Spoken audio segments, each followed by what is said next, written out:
Hello students, welcome to success wings. आज हम IBPS SO IT officer की प्रैक्टिस क्वेश्चंस की सीरीज को कंटिन्यू करते हैं। तो पहला क्वेश्चन क्या है? Which of the following addressing mode specifies the operand as a memory location directly? यानी कि कौन सा एड्रेसिंग मोड ऐसा है जिसमें क्या स्पेसिफाई होता है? Operand as a memory location. Operand जो होता है वो मेमोरी लोकेशन वो बताता है। ठीक है, तो वो क्या है? इमीडिएट है, डायरेक्ट है, इनडायरेक्ट है या फिर रजिस्टर है? तो करेक्ट आंसर हो जाएगा इसका direct mode. Right, important addressing modes देख लेते हैं एक बार, क्या पता इस पे क्वेश्चन आ जाए।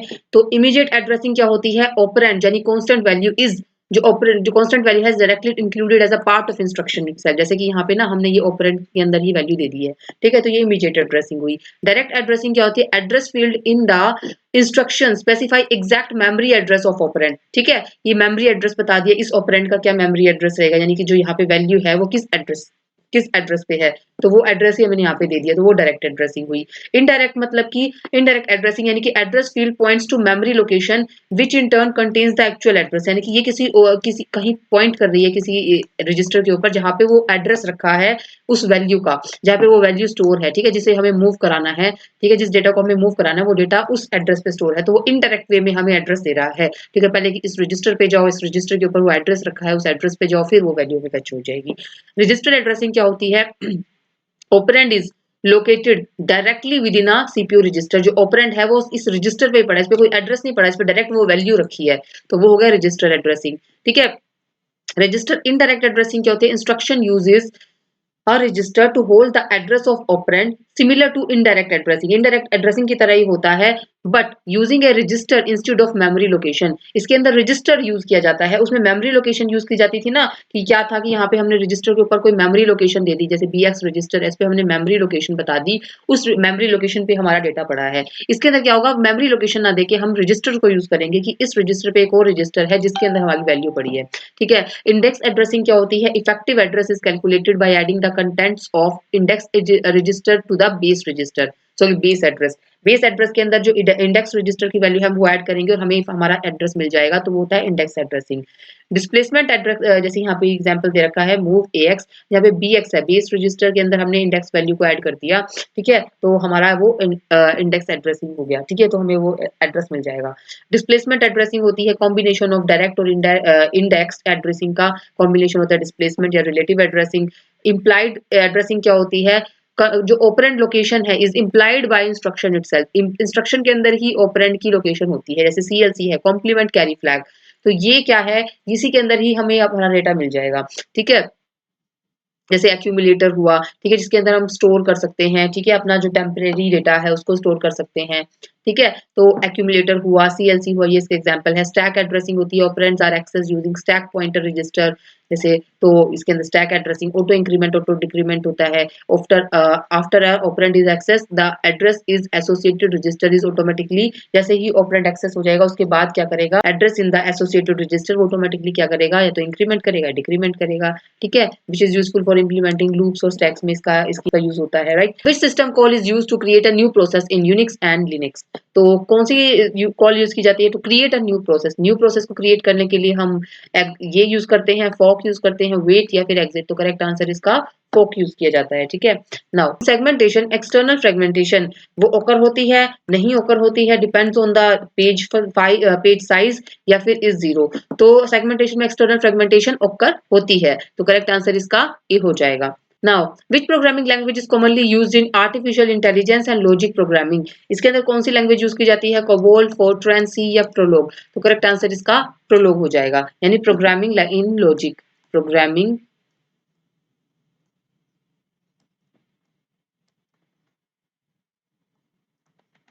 Now, which of the following statements is true about TCP and UDP? TCP क्या है? कनेक्शन लेस है। यूडीपी क्या है? कनेक्शन ओरिएंटेड है। टीसीपी गारंटीज डिलीवरी, तो ये दोनों उल्टे बोल रखे हैं कि टीसीपी तो कनेक्शन ओरिएंटेड है और यूडीपी कनेक्शन लेस है, तो ये गलत बोला हुआ है। ठीक है, TCP guarantees delivery and UDP does not guarantee delivery. UDP reliable है, टीसीपी अनरिलायबल, ये भी गलत है। ठीक है, जबकि टीसीपी रिलायबल है, यूडीपी अनरिलायबल है। वो टीसीपी यूडीपी कनेक्शन ओरिएंटेड है, तो ये भी गलत है क्योंकि ये तो कनेक्शन लेस है। तो करेक्ट आंसर इसका बी हो जाएगा। जो टीसीपी है वो गारंटी करता है कि डिलीवरी होगी और UDP does not guarantee the delivery. ठीक है, which of the following can not be a Python dictionary की? पाइथन डिक्शनरी की कौन सी नहीं हो सकती? स्ट्रिंग, टपल, लिस्ट या इंटीजर? इनमें से ना लीस्ट नहीं हो सकती। क्यों? क्योंकि ये सारे के सारे क्या हैं, ये इम्यूटेबल हैं। ठीक है, स्ट्रिंग, टपल, इंटीजर, ये क्या है, सारे के सारे इम्यूटेबल इम्यूटेबल डेटा टाइप्स हैं। ठीक है, जो चेंज नहीं किए जा सकते। तो हम कीज को इनमें से कुछ भी बना सकते हैं, क्योंकि की को हमें चेंज नहीं करना, वैल्यूज चेंज कर सकते हैं लेकिन कीज चेंज नहीं होनी चाहिए। तो लीस्ट है ना, वो इम्यूटेबल डेटा टाइप है, sorry least mutable data type है। तो म्यूटेबल है, इसका मतलब लीस्ट को चेंज किया जा सकता है, तो लीस्ट को चेंज किया जा सकता है तो हम उसको की नहीं बना सकते डिक्शनरी के अंदर। तो ये करेक्ट आंसर इसका सी हो जाएगा। Which cache mapping technique can store a block in any line of cache. ठीक है, कि हम जो कैश मैपिंग टेक्निक है जिसमें हम स्टोर कर सकते हैं ब्लॉक को किसी भी लाइन में, कैश के किसी भी लाइन में हम ब्लॉक को स्टोर कर सकते हैं, तो वो क्या होती है? डायरेक्ट मैप्ड होता है, fully associative, set associative and none of the above. तो करेक्ट आंसर इसका हो जाएगा fully associative, right. Now consider the three processes दे रखी हैं हमें विद द बर्स्ट टाइम्स, हमें ये गिवन है, all arrive at zero, okay, scheduled in order P1 P2 P3, इस ऑर्डर में आ रही हैं। What is the average waiting time using FCFS? FCFS के अकॉर्डिंग हमें चलना है, तो इसका गैंट चार्ट बनाते हैं। जीरो पे पहले क्या आई? सबसे पहले P1 आई, तो यानी कि वो 5 टाइम्स के लिए रन होगी P1।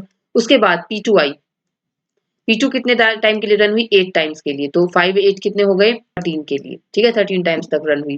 फिर उसके बाद आई P3, P3 कितना टाइम लेगी? 12, 12 लेगी तो ये 25 हो गया। ठीक है, तो इतने टाइम्स के लिए रन हुई। अब हमें इसका कैलकुलेट करना है एवरेज वेटिंग टाइम। तो एवरेज वेटिंग टाइम कैलकुलेट करेंगे तो कैसे करेंगे? इसके अंदर करो, P को कितना वेट करना पड़ा? P को 0 वेट करना पड़ा। P2 को क्योंकि 0 पे आ गई थी, लेकिन वेट इसको 5 के लिए, 5 मिली सेकेंड्स के लिए करना पड़ा। P3 को वेट करना पड़ा 13 मिली सेकेंड्स के लिए। तो इनका एवरेज निकालना है, तो 3 से डिवाइड कर दो, तो क्या आएगा? यहाँ पे लिख रही हूँ मैं ऊपर, 18 डिवाइडेड बाय 3 यानी 6, 6 इसका करेक्ट आंसर हो जाएगा, तो answer D. Now in two transactions execute if two transaction execute concurrently without proper synchronization, तो वो क्या करती है? वो इट मे लीड टू, तो डेडलॉक होगी, डर्टी रीड, लोस्ट अपडेट्स होगी, या इंडेक्स करप्शन, या डेटा कंप्रेशन। तो करेक्ट आंसर हो जाएगा डर्टी रीड, लोस्ट अपडेट। ठीक है, लोस्ट अपडेट हो सकती है, डर्टी रीड हो सकती है, ये इसके अंदर प्रॉब्लम ओकर हुई। ये अगर दोनों की दोनों ट्रांजेक्शन साइमल्टेनियसली रन हो रही हैं और वो क्या कर रही हैं, कोई सिंक्रोनाइजेशन यानी कोई सीक्वेंस को फॉलो नहीं कर रही हैं, तो इसमें डर्टी रीड प्रॉब्लम और लोस्ट अपडेट प्रॉब्लम ओकर होगी। Which OLAP function is used to divide a data cube into sub cubes that provide information in different dimensions? इसके अंदर क्या है कि वो हम डिवाइड कर रहे हैं एक डेटा क्यूब को। ठीक है, डेटा क्यूब को हमने डिवाइड किया है सब क्यूब के अंदर, जो क्या प्रोवाइड कर रही है इंफॉर्मेशन डिफरेंट डिफरेंट डायमेंशंस में। अगर डिफरेंट डायमेंशंस है तो इसका मतलब क्या है? डाइसिंग के बारे में बात हो रही है। अगर एक ही डायमेंशन में हम उसको स्लाइस कर रहे हैं, एक डायमेंशन में, तो वो क्या होती है? वो स्लाइसिंग होती है। तो करेक्ट आंसर इसका डाइसिंग हो जाएगा। Which command is used in Windows command prompt to repair master boot record? ठीक है, इसके लिए कौन सी कमांड यूज की जाती है? बूट रिकॉर्ड, फिक्स बूट, या स्कैन ऑपरेटिंग सिस्टम, या फिर रिबिल्ड BCD, या फिर फिक्स BR? तो करेक्ट आंसर इसका डी हो जाएगा। ये हमने प्रीवियस ईयर क्वेश्चन में भी देखा था। ठीक है, तो फिक्स बूट का क्या मतलब होता है? ये राइट करता है, it use to write a new boot sector, new boot sector. ठीक है, और जो स्कैन OS है ये क्या करता है? स्कैन करता है all disk for Windows installation.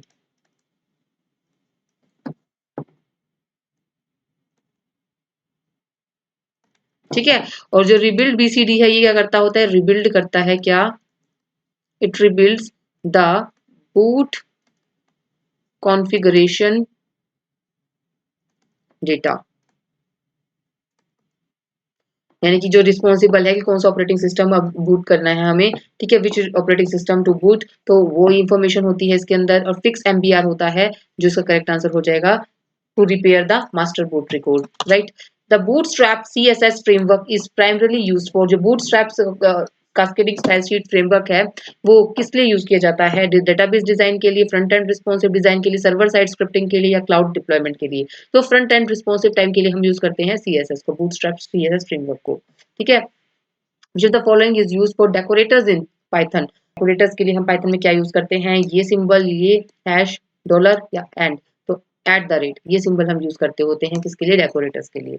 Now which helps secure IPs by mapping private to public for internet access?